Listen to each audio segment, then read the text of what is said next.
Sandra Uyan.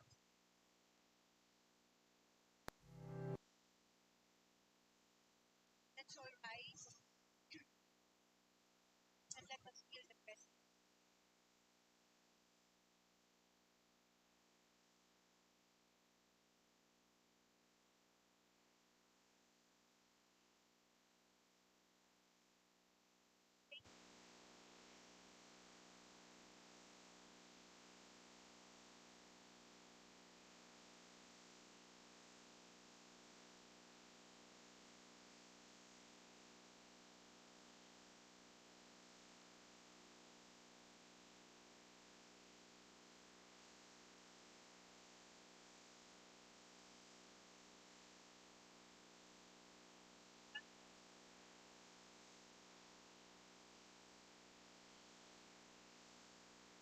May our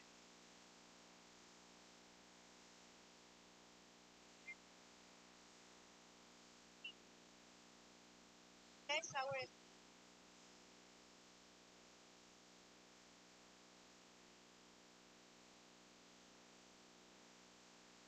item.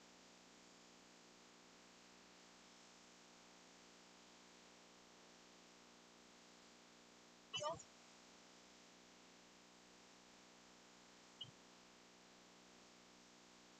Myra and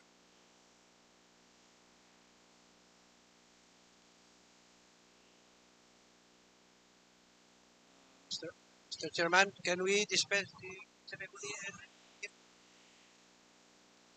up speech? And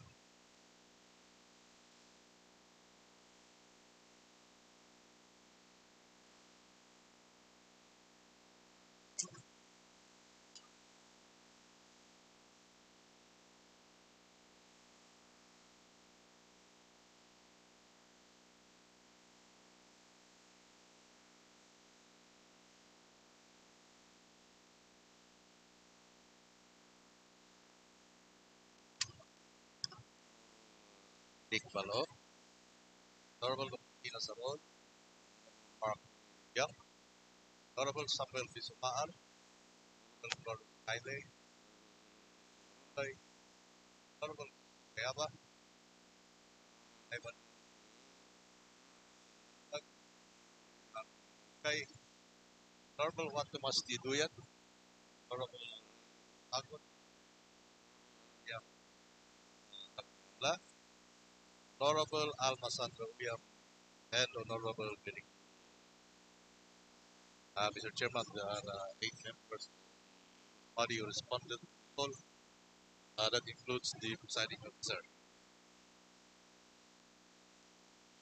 You the secretary. So we are now about to start the regular session.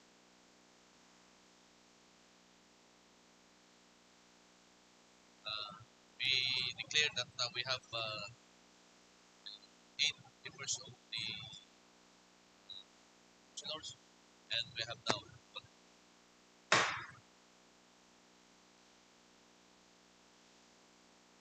any privilege now.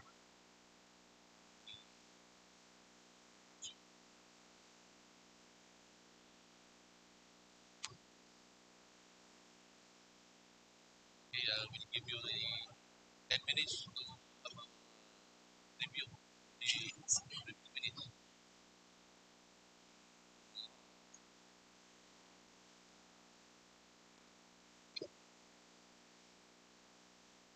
second. So, Councilor Chester been moved for the adoption of the previous minutes and seconded by Carol.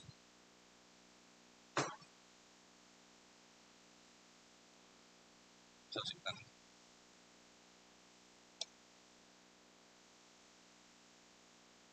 Is there any privilege speech?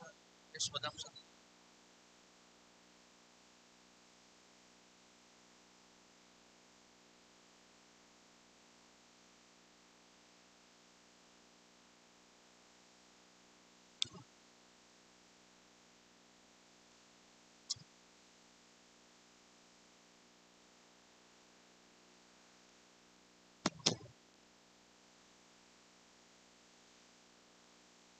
Yes.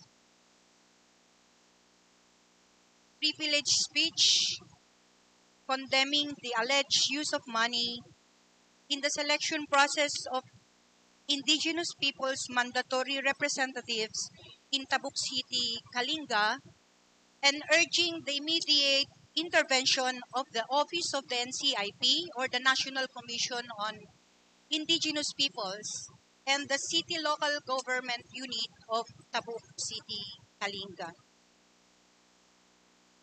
Honorable members of this august body, ladies and gentlemen, good morning. The use of money to influence the selection of indigenous peoples' mandatory representatives is a grave injustice that must be addressed promptly. Historically, indigenous cultural communities have faced systemic marginalization and discrimination, leading to their voices being stifled in decision-making processes. The introduction of mandatory representation for indigenous peoples, as embodied in the Indigenous Peoples' Rights Act, also known as Republic Act 8371, was a step towards rectifying this injustice and recognizing their rights. The process of selecting indigenous peoples' mandatory representatives holds significant importance in ensuring fair and equitable representation for our indigenous cultural communities. Having mandatory representatives for indigenous peoples is an important step towards ensuring that their voices are heard and their rights are respected. These representatives can advocate for indigenous communities, participate in decision-making processes, and promote indigenous perspectives in various settings, such as government bodies, specifically the legislative bodies, such as the City Council, organizations, forums, and other activities, not only in the local level, but in regional and national arena as well. Hence, it is essential to select these representatives based on their qualifications and suitability to the role. However, a troubling trend appears to have emerged where money plays a decisive role in determining who gets to represent indigenous peoples. Based on general observation and feedbacks from the public, the selection process has been marred by corrupt practices where monetary influence has eroded the selection process. If this were true, we can say that the selection of mandatory representatives for indigenous peoples has become synonymous with monetary transactions rather than a democratic exercise. This not only goes against the spirit of genuine representation, but also leads to the disenfranchisement of those who cannot afford to participate in this financial arms race. Ladies and gentlemen, the consequences of allowing money to influence the selection of indigenous people's mandatory representatives are manifold. Firstly, it perpetuates a cycle of corruption and power imbalances within our indigenous communities, where the voices of the majority are drowned out by the interests of the wealthy. Secondly, it hampers the progress towards achieving true indigenous empowerment and self-determination. As genuine leaders who uphold the dignity of the selection guidelines or policy of not using money, or those who lack financial resources may be disadvantaged in favor of those who can afford to pay their way into office. Thirdly, it can have various effects on community harmony and relationships. The use of money and power in the selection process can erode or diminish trust within the community by creating perceptions of unfairness or corruption in the selection process. It can strain relationship within the community, leading to conflicts, power struggles, jealousy, and resentment among community members, while selectors, usually backed by powerful barangay officials, become solely interested in the money or incentives that they could gain in exchange for their votes. Fourthly, is the use of money disrupts the traditional framework of indigenous communities by potentially shifting their focus towards financial gain rather than their traditional values, where decisions were made collectively and leadership roles were often assigned based on merit, wisdom, or traditional knowledge. Finally, allowing the use of money in the IPMR selection process undermines the credibility of the entire representation system, casting doubt on the legitimacy of those selected representatives. Honorable members of this august body, ladies and gentlemen, it is imperative for us to condemn the alleged use of money in the selection process of IPMRs for several reasons. Firstly, it upholds the principles of fairness and equality, ensuring that the most qualified and respected individuals have the opportunity to represent their communities. Secondly, it sends a strong message to the public that the manipulation of democratic processes through financial means will not be tolerated, especially by the Legislative Council itself, setting a precedent for transparent and ethical selection methods. It also bolsters the courage of community leaders and elders to take a stand against this practice and promote ethical and principled leadership. Finally, by denouncing this practice, we reaffirm our commitment to supporting the voices of indigenous peoples and working towards a more just and inclusive representation. Honorable members of this august body, ladies and gentlemen, being the city IPMR of resettled IPs, this use of democracy, justice, and fair representation for all IPs in the city of Tabuk. Hence, I am earnestly requesting for the passage of resolution condemning the alleged use of money in the selection process of IPMRs at all levels in the city. At the same time, urging the Office of the National Commission on Indigenous Peoples and the local government unit of Tabuk City, including the Sangguniang Panglungsod in aid of legislation, to take immediate action to address this pressing concern. Thank you very much.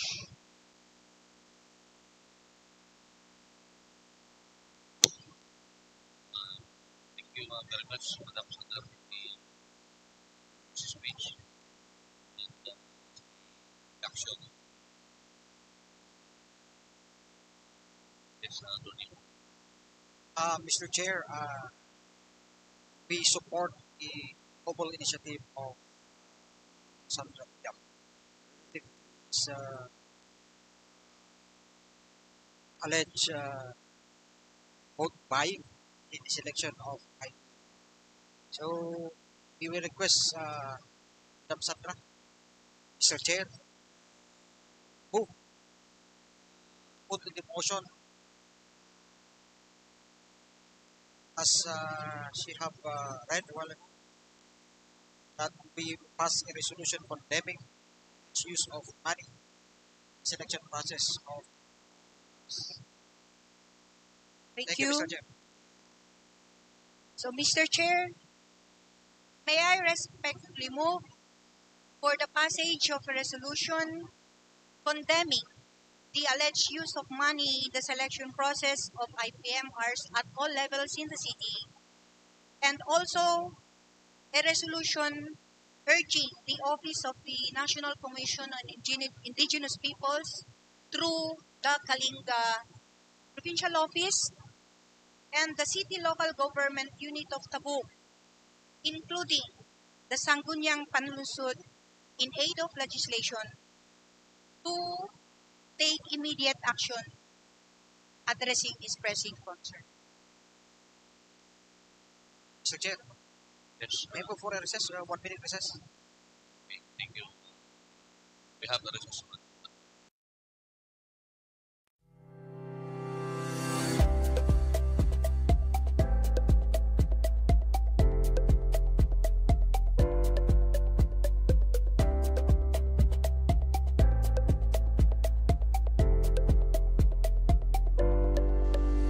Mr. Yeah, thank you very much. Uh, may I move for the passage of two resolutions? First, a resolution condemning the alleged use of money in the selection process of IPMRs at all levels in the city. And second, thank you. So it has been moved that we pass a resolution condemning the alleged of fund in the selection all levels in the city and was seconded by Councilor Liwanda. Thank you very much. And Mr. Chair, may I also move for another resolution urging the Office of the National Commission on Indigenous Peoples through the Kalinga Provincial Office and our own city local government unit of Tabuk City, including the Sangguniang Panlunsod in aid of legislation, to take immediate action to address this pressing concern. Councilor Sandra Uyam, another passage of resolution urging the office of the NCIP and the Kalinga Commission, likewise the CLDO, the passage of resolution, and it was seconded by Councilor Kayaba.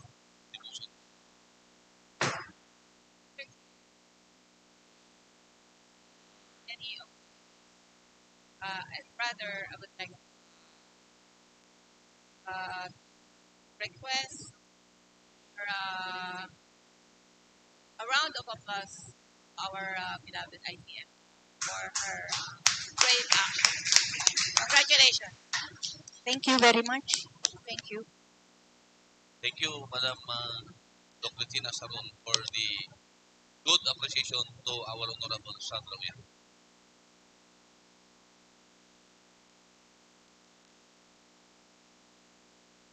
Okay, Tari. Mr. Chair, Yes, it seems that we have visitors. May I move the suspension of the rules for them to proceed with our business call. thank you, Councilor Wandal, for the suspension of the promoted our visitors from KSU, Kalinga State University.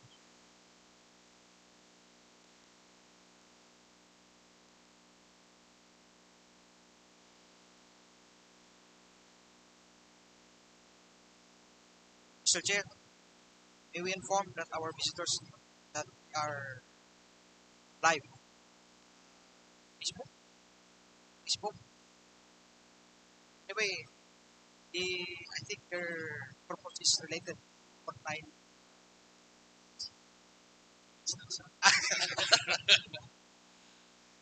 Yes, sir. Good morning. Thank you very much. I did not expect that to talk about this here in the new session. But yes, Honorable Sanggunian Panaliga, ay Panlusod, thank you very much for allowing us to talk about this. Actually, I'm here to ask for the support of the Sanggunian, endorsing them. the course public of Bachelor of Public Administration because it is needed by the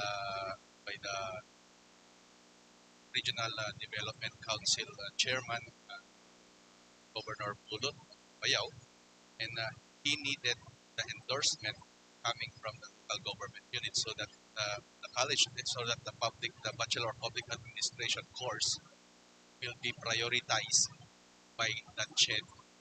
Once it is prioritized, it's going to allow our students here at the Kalinga State University, right? Our students here at Kalinga to enroll, and we will open the gates so that we can have more students to enroll such college. So what we needed is an endorsement coming from the body so that it will be approved by the Regional Development Council, which is advised to me personally by the Regional Development Council Chairman Governor. So that's just what I'm here to ask. So I'm hoping that you will support it because this is going to be a first. It's going to be a first that a course is going to be prioritized if this is going to be. Since this is the only thing that the RDC chair is asking, so I'm hoping that makatulong tayo amin that this is going to be a legacy. So, thank you very much. Can you please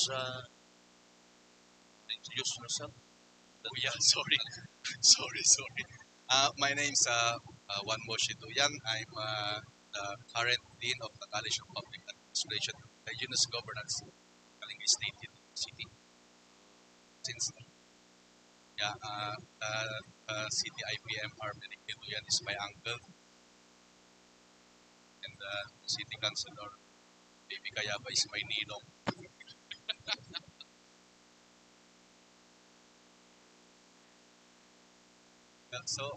I'm only asking for an endorsement and really doing for our students here at the State University. And not just for Kalinga, by the way. Once the RTC is going to endorse the letter to the CHED, all public administration courses here in the Cordilleras will be considered priority course, which will be funded by CHED for the free tuition.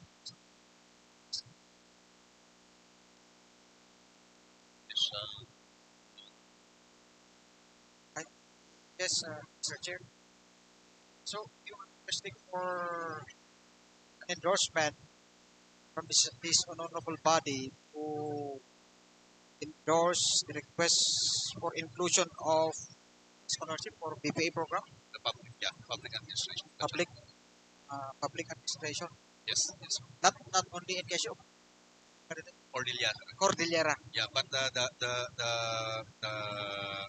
chairman of the RDC said told us that pag rugi di nakalingan di may mayat na kayo makalingan na girukin because awan iti public administration lagot ni bayaw na tayo nandad Awan. to together with PSU. How about in Kalinga? Aside from KSU, is there any other school offering this kind of? I think Oh, so, sir. ada? But it's only KSU which is offering free education. Okay, it's good. Be the first. Mr. Chair, so with the explanation, and I think before that, do you also say that? So, Yes, sir. Yes, sir. mga nang suportaran niya no, po, no? It's, Because I won't tinadikan. it's the initiative of the colleges giving to do it, sir. But is it okay to your Yes, Senate? yes, sir. Okay. She gave me the authority. Okay, with that, Mr. Chair, may on suspended rules, I move that we pass a resolution endorsing the Regional Development Council Yes, to support and fund the scholarship for BPA programs in the entire Cordillera, Mr. Chair. thank you very much. Thank you very much. This is a big help for the Kalinga State University and big help to our students in public. So thank you so much.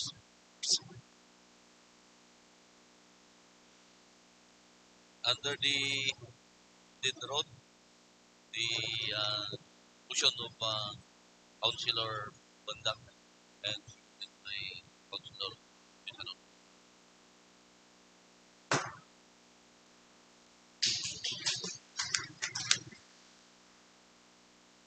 Thank you, Sir Juan Mushi M. Duya.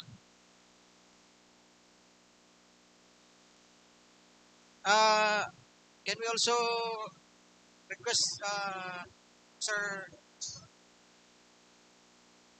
His companion. sayang DJ ko Yes, sir. look so handsome. My fellow instructors before.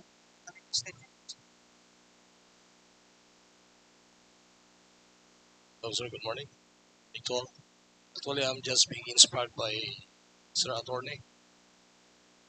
He's always remaining being good. Well, I'm just here now in support to the prioritization of the Bachelor of Public Administration. I accompanied the team.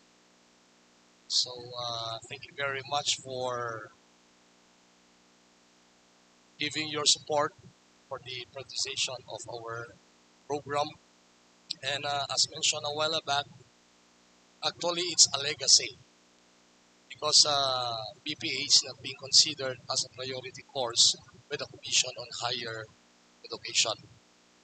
And since it's not a priority course, we were being limited in the offering of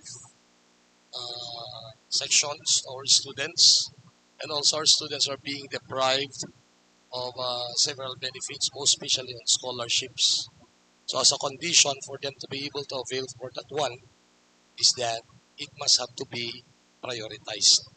And according to CHED, this must have to be based on the decision of the Regional Development Council.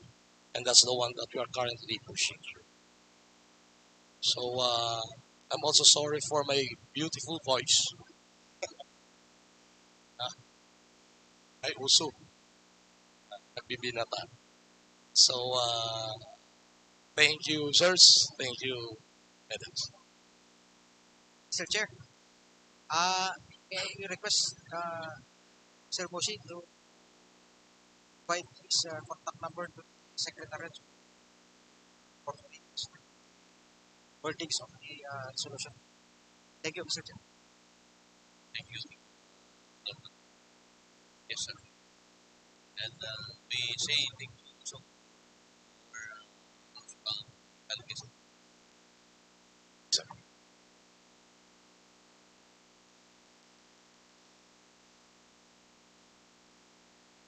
Mr. Chair, if no more visitors, can we may I move that we resume?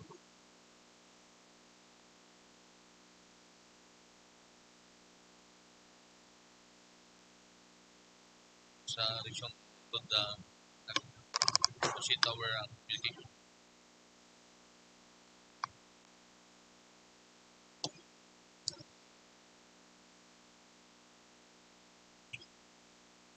First item to share is a letter from the CPDO in relation to the SP Resolution number 38 entitled Resolution requesting the City Planning and Development Coordinator to review the completeness and correctness of supporting documents attached to Corporation Ordinance number 3 series of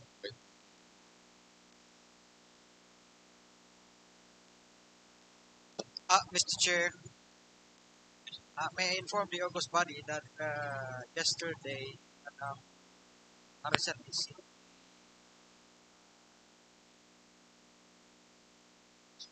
planning, Mr. Coordinator called me relative to this letter that she was informed that there is a existing ordinance of city government which is still effective considering that was reviewed by the province and it is not abandoned. So if you remember, we referred this matter to our office for the possible passage of an supplemental AIP, and she raised a question that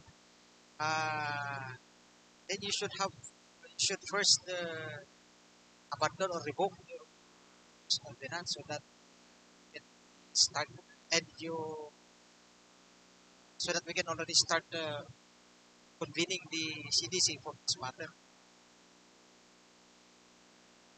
Dahil bakit napalang karon ordinance nasa nangyari dyan was never amat. But anyway, we refer this matter, Mr. Chair, to the Committee on Rules and Appropriation for scrutiny and review, Mr. Chair. Okay, 7.1.1 has been moved and refer to Committee on Rules and Appropriation. Next, Mr. Chair, is a letter from the city mayor seeking authority to represent the CNG entering MOA with the DSWD car relative to the implementation of supplementary feeding program and field feeding program in the city. Yes, ma'am.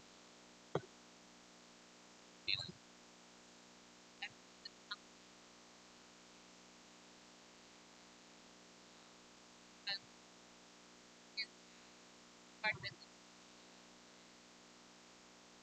presented Second. So this 7.1 by Councilor seconded by Sean is now up. Next is another request for authority to DP Department of Health, Center of Health and R relative to the identification,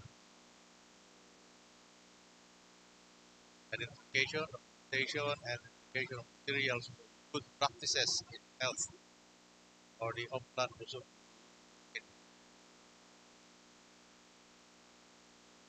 Yes, Councilor. Relative to this letter from the city mayor seeking authority to represent the city local government unit of Tabuk in entering into MOA with the DOH CHD car represented by its regional director Ferdinand M. Bembenan, Director 4.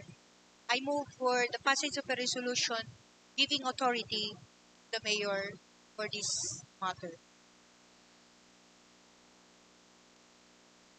Councilor Calma, it is 7.1.3 and seconded by Councilor. The motion is now. Next is a letter from the city mayor seeking an authority to send CNG entering service contract with the land transportation franchising and presented by the director, the Northlandia Transport Service presented by Gilbert Jago Vectras,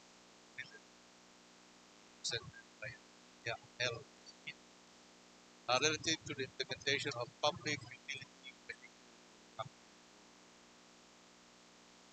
Councilor Sabot. Mr. Chair, may I move? May I move to city mayor a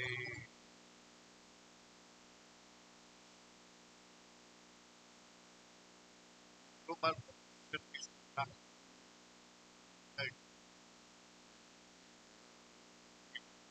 franchise by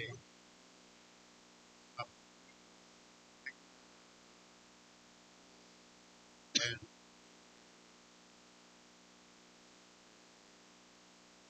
city mayor here.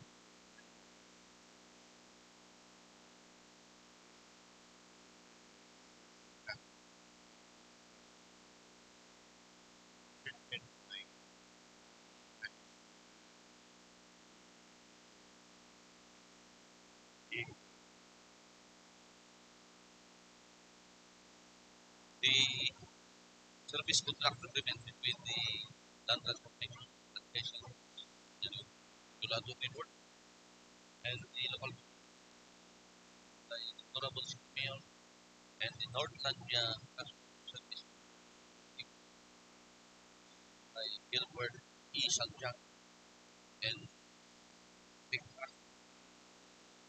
by Councilor Masagon and seconded by Attorney. The motion is now. Yes.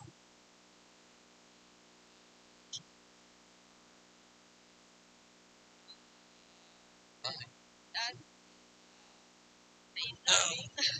or the Sir, the former IDMR, Sir Honorable Presidente, Sir, baka ngayon, I think Mr. Chair, he is here to Kindly- support the privileged speech of Madam Sandra. okay, sir, please. Kindly, Sir, thank you, Councilor Ma'am Dobritina, and kindly please stand for acknowledgement ako Sir Martinez. Yan, no? Mapulata. Thank you, sir. Thank you. sir, 7.1.5. I move that the staff mayor to represent the city of Tabuk in entering into a contract and Bayan State Valley presented.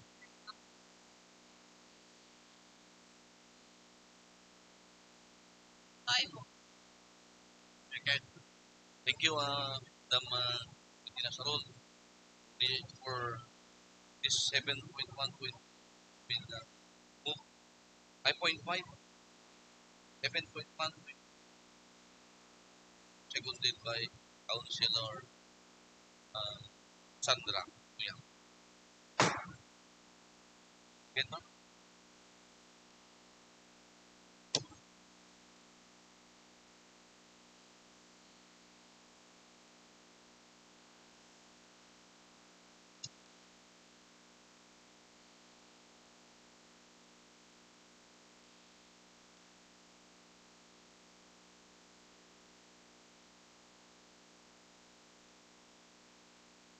Second. Again, thank you, Madam Sarol. This 7.1.6 has been and seconded by Councilor Pandag. The motion is now.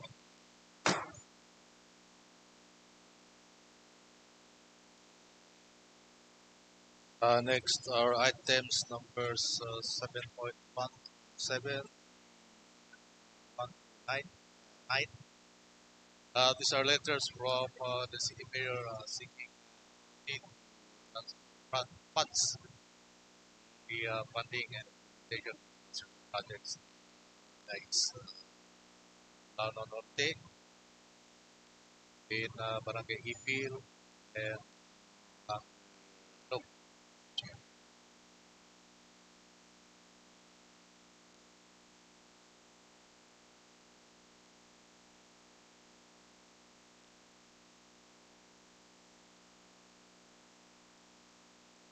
Second. Second.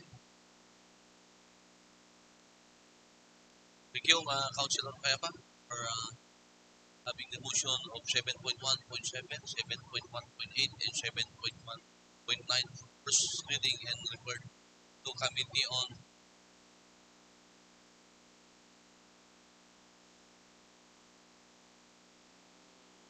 referred in committee to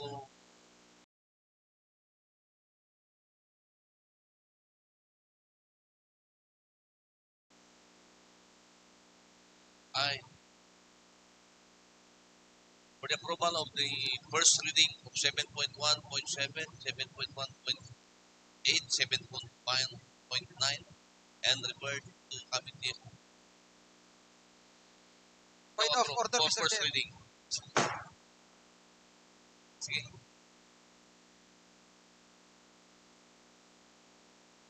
And Councilor Kayapa again, referred to this 7.1.7, 7.8, and 7.1.9 per Committee on Finance and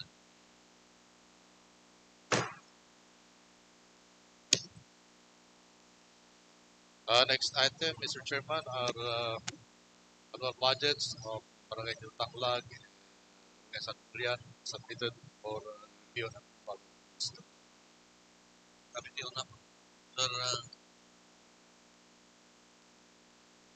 the motion of Councilor Payapa is 7.1.10 is now referred to Committee on Finance and Appropriation.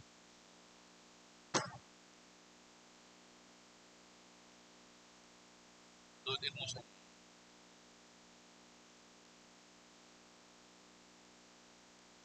Can we please do the motion?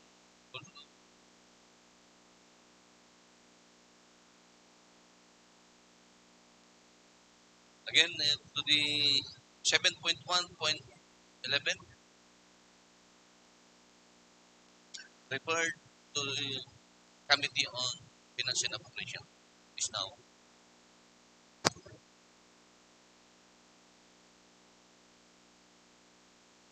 Is there any?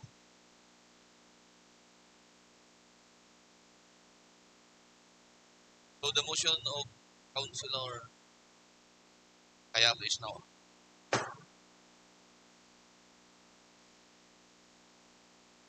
Next items, Mr. Chairman, we have 2 year similar request for conversion of specification of plans by Lenny Manoton and Sepa P. Sir Chair, premise on Councilor Bandag has been moved this 7.1.12 to the Committee on Land Use. Mr. Chair, same with 7.1. Second. Okay. Another 7.1.13 is now approved and referred to Committee on Land. Next is a letter from BPLO here in Asia. Based on God's call by Vice. Mr. Chair, may I move?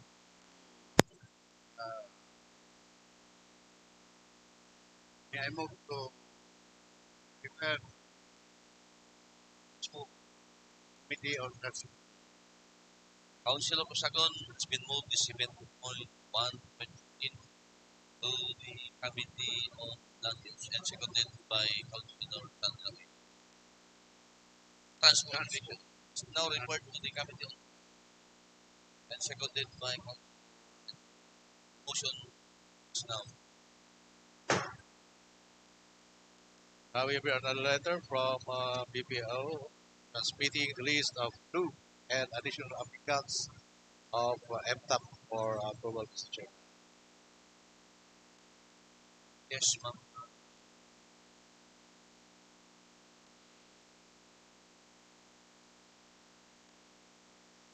Again, the motion of Councilor Locutina Saron of 7.1.15 is now referred to the Committee on Land and seconded by Councilor Sagon. The motion is now up. Other matters, Mr. Chair. Yes, Councilor. Yeah. Committee report. Pan, Sharis of Kalakpat, Bayan, not nationalized for under the annual budget fiscal year price preparation of series of 20. Following a requested program project of city mayor seeking authority to the Temple Lusot for allocation and transfer of funds to the concerned beneficiaries to be charged under the fiscal year 20. identified donation account, Office of City Mayor, Beneficiary, Barangay Calafat, Rehabilitation and Improvement of Water Works at Sitio Banay, the amount of 1.5 million. Barangay Kasigayan for backfile billing of Barangay Lot, the amount of 2 million pesos, and Malagnat National High School, financial assistance to Malagnat National High School athletes in competing Dicaraa 2025, the amount of 110,000, total of 3,610,000. Recommendation: in view of the foregoing premises, the committee hereby recommends the august body for the passage of subject purpose ordinance, likewise granting authority to the city mayor to sign the MOA and pertinent documents involving fund transfer to said beneficiary, subject to existing laws and budgeting accounting rules procedure. Signed, yours truly, Honorable Attorney Christian Wandag, Honorable Ivan Yao, Honorable Justice Lunday, and Honorable Madam Tina Ron. So I move for the approval of committee report.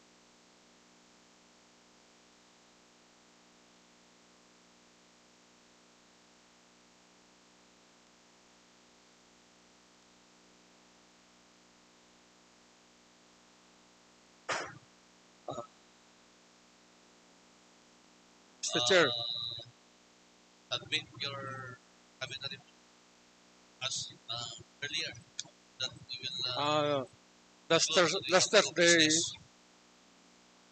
noted. Thank you. Tapos, okay nila, awan may tao dito.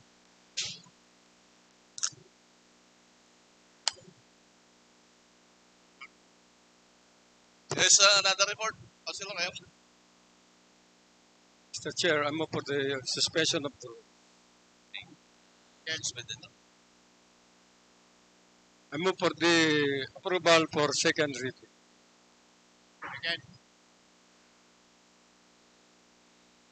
Again, under the suspension, I move the approval for the third and final.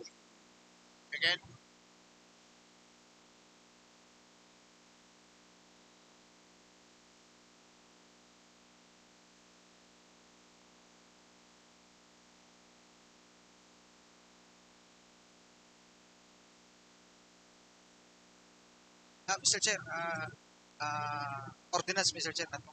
We have already approved the committee report a while ago, Mr. Chair.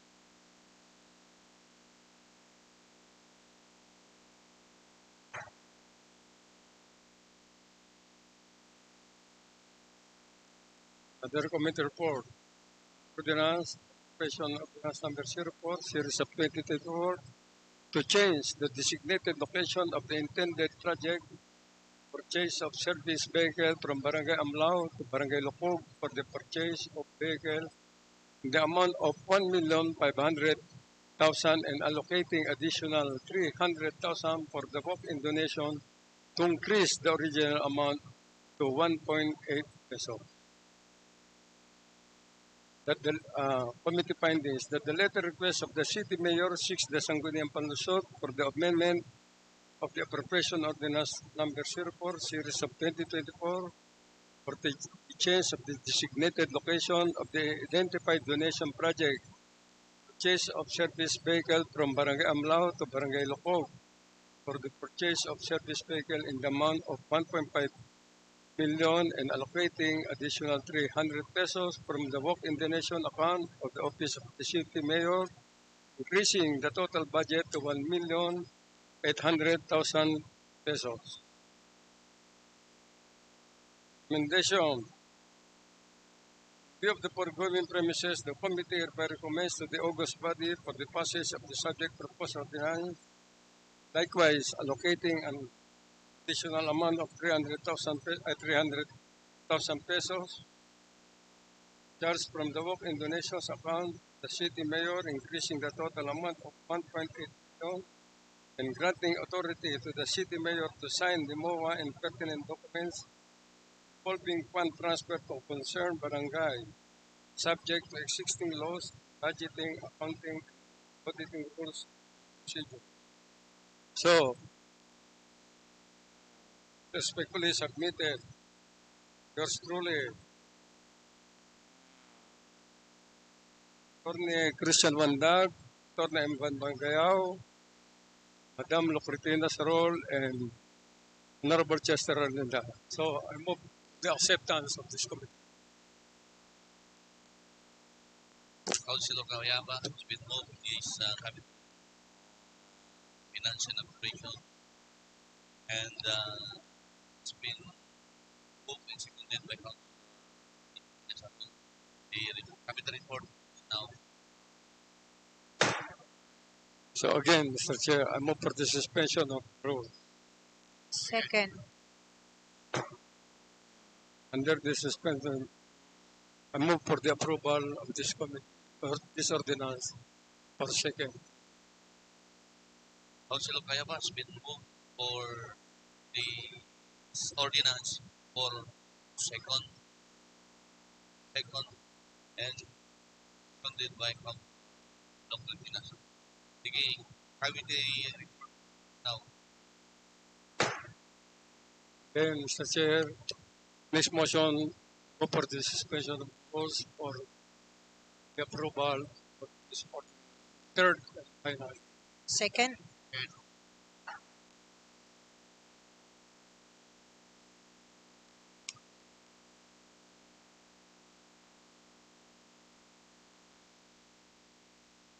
Committee report, proposed annual budget for fiscal year 2025 of barangays Magnao, Tuga, and Balawag.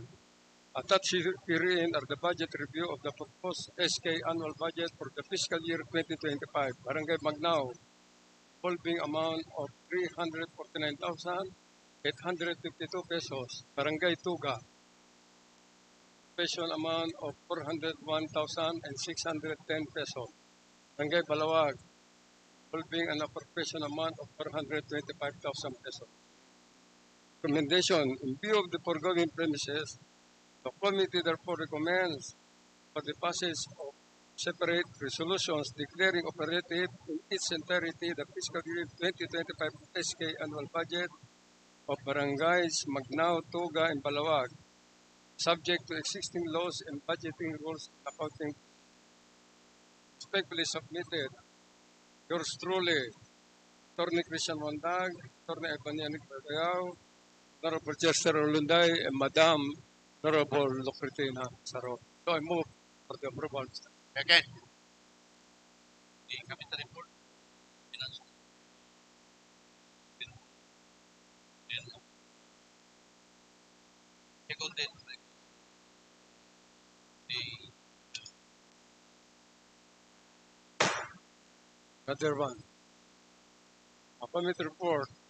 Proposed annual budget for fiscal year 2025 of Barangay Suyang. Amount of 2,579,136 pesos. In view of the foregoing premises, the committee therefore recommends for the passage of the resolution declaring operative its entirety the fiscal year 2025 annual budget of Barangay Suyang subject to said condition. Compliance with those regulations, particularly those concurring budgeting, accounting, and civil service standards, shall remain the responsibility of the Putumbar. Sign, yours truly, Attorney Christian Wandag, Attorney Bandianit Kayao, Honorable Chester Olutay, and Honorable Madam. So, I move, Mr. Chair. again, the report, classification, led by Eva and seconded by Councilor Saro. The capital report now. And the report,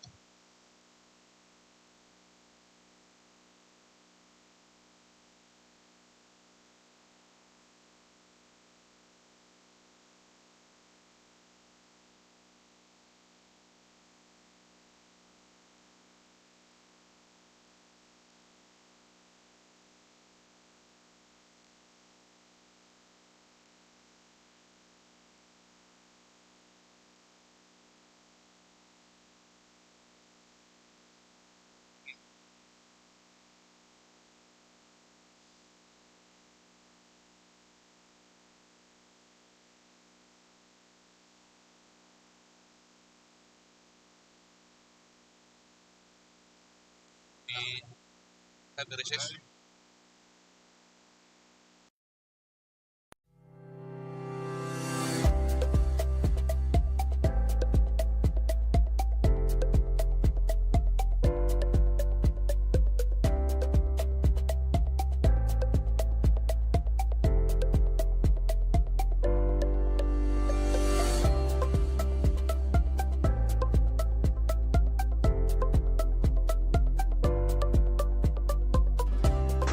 Yes, Councilor. Thank you, Mr. Chair. We have here a letter of request from the Honorable Mayor, request to the body, requesting for an allocation of funds in the amount of pesos, Pacman of Road at Barangay Kasigayan, charge with walk-in nation under the decision of its number 4 series. I may, Mr. Chair, may I move that first reading, we pass on first reading, an appropriation finance appropriating the amount of billion pesos for the Pacman at Barangay Kasigayan, Tabuk City, charge at the donation account of the city. The motion of Councilor Dak, this letter from Honorable City Mayor is now approved and seconded by Councilor Hayabang for first reading. May I move that this matter be referred to the Finance. Second. And to be referred to the Committee on Finance and Accounting.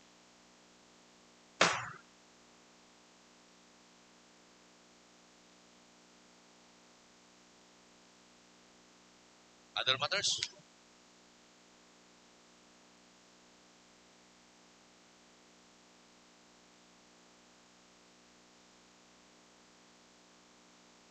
Mr. Chair, if you others to tackle, may I move, respectfully move that we adjourn. Again. Okay. The session is now adjourned.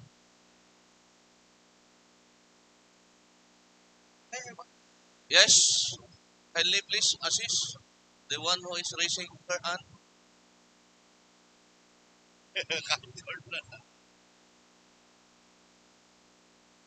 The motion is now adjourned, but Correct. Ay, Mr. Chair, kindly please stay here, madam. may I respect that, respectfully move that we lift the adjournment.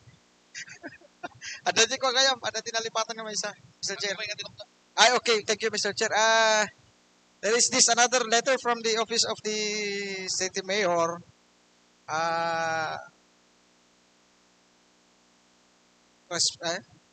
Transmitting resolution number 15 series of 2024 from Barangay Magsaysay requesting for the allocation of funds in the amount of 1 million pesos for the construction of drainage canal along Provincial Road, close and open parenthetical station, Magsaysay, Tabuk City, Mr. Chair. If I may, Mr. Chair, may I move that we pass on first reading an appropriation ordinance allocating 1 million pesos for construction of drainage canal along Provincial Road, close and open parenthetical station, Magsaysay, Tabuk City. Second. Charge to the office of the donation account of the office of the city mayor, Mr. Chair. Okay, the motion of Councilor Bandag Second. and it's now approved and seconded by Councilor Chag. And kindly please use copy so that Yes, Mr. Chair. Considering that we are already Smart City, they sent it to. No, Mr. Chair. There is a receiving stamp from the office of the secretary here, Mr. Chair. They received it February 17, Mr. Chair. At 4:34 p.m. Mr. Chair. Okay, considered, but kindly please We will tell the the secretary to please take Office of copy. the Honorable City Mayor, Mr. Chair, that next time they will submit it earlier. Okay. May I move, Mr. Chair, that this be referred to the Committee on Finance and Appropriation. Again, the motion of council that is referred to the committee.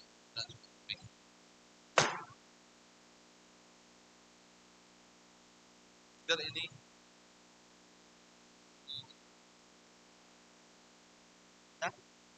One. Yes, Mr. yes, madam, can you please state your name? Uh, Mr. Chair, may I move for the Good morning, suspension of the Tatay. rules for our visitor, Mr. Chair.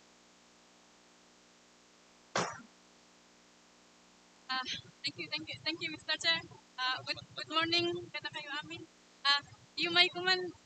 Human kuman di problema ti barangay mi regarding the accounts, sir, ma'am. Tinagan mo. Ay, sorry. I'm Rosemary Asudo. May isang kagawad di Malinawa, sir. Sansya kayo damdamok ti agsao ang iket an nga agsusurot. Ah, human human kuman iti dati human kuman di problema ti account ti barangay mi.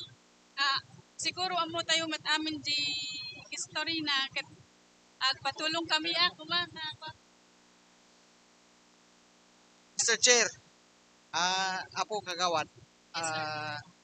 kami amunin niya dito, bagbaga mo may amin. Kahit mingi ako, napintas ngay nga may mayat sa ano, isurat yung ngay, di kita, tapno, tapno ngay klaro, di bagayon na niya, di kaya kayat yung ipaklaro, ipaimbestigar, ya. Not necessary urehan mo yung English, uray Ilocano. Ya, narigit kami na yung oral, kami mga makuha ang gusto na niya kahit yung mapasama. Ya? Yes, sir. So nga may met lang no i-written uray in Ilocano language niya. Yes, sir. Dialect niya. Yes, sir. Di bale, isurat ko to, siguro for tapno, isurat ko to, ipasak, tapno, siguro no next, siguro nga kwa, maki-session kami. Before to the session, i-submit yun to the office ni secretary, di surat niya. Yes, sir. Well, sakbay kiumay, tapno mai-reproduce, tapno iwaras to kanyamin no yung session, sa kayo to umay maglaing. Yes, sir. Thank you.